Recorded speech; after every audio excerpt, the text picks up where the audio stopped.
நம்ம இந்த வீடியோவில் இப்போ என்ன பார்க்க போகிறோம்னா 2021 கோபிச்செட்டிப்பாளையம் சட்டமன்ற தொகுதியில் யார் வெற்றி பெற்றாங்க, எவ்வளோ ஓட்டு வாங்கினாங்க, எத்தனை சதவீதம் ஓட்டு வாங்கினா நம்ம இந்த வீடியோவில் பார்க்க இருக்கிறோம்.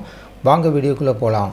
நம்ம பார்த்துட்டு இருக்கிறது 2021 கோபிச்செட்டிப்பாளையம் சட்டமன்ற தொகுதியில் அதிமுக வெற்றி பெற்றிருக்காங்க. 1,08,608 ஓட்டு வாங்கியிருக்காங்க. 51% ஓட்டு வாங்கி அதிமுக வெற்றி பெற்றிருக்க நம்ம இந்த வீடியோவில் பார்க்குறோம். ரெண்டாவது இருப்பது திமுக தோல்வி அடைஞ்சிருக்கதா பார்க்குறோம். 80,045 ஓட்டு வாங்கியிருக்காங்க. 37.58% ஓட்டு வாங்கி ரெண்டாவது இடத்துல இருக்காங்க.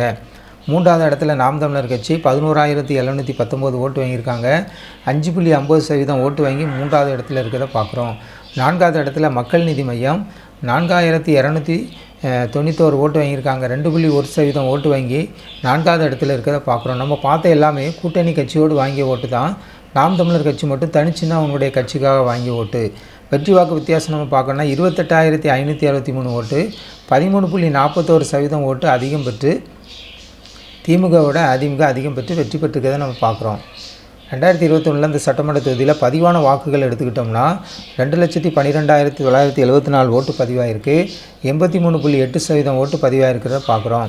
அந்த நேரம் ஓட்டு போட தகுதியான வாக்காளர்கள் பதிவு செய்த வாக்காளர்கள் எடுத்துக்கிட்டோம்னா 2,56,363 பேர் ஓட்டு போட தகுதியானவங்க. ஆனால் ஓட்டு போட்டவங்க 2,12,974 பேர் மட்டும்தான் ஓட்டு போட்டிருக்காங்க. நம்ம பார்த்த எல்லாமே இந்த சட்டமன்ற தொகுதியில் 2021 கோபிச்செட்டிப்பாளையம் சட்டமன்ற தொகுதியில் அதிமுக வெற்றி பெற்றுக்கிறத இந்த வீடியோவில் பார்க்குறோம். ஜனநாயகம் டிவி சேனலுக்கு புதியவராக இருந்தால் ஜனநாயகம் டிவி சேனலை சப்ஸ்கிரைப் பண்ணுங்கள்.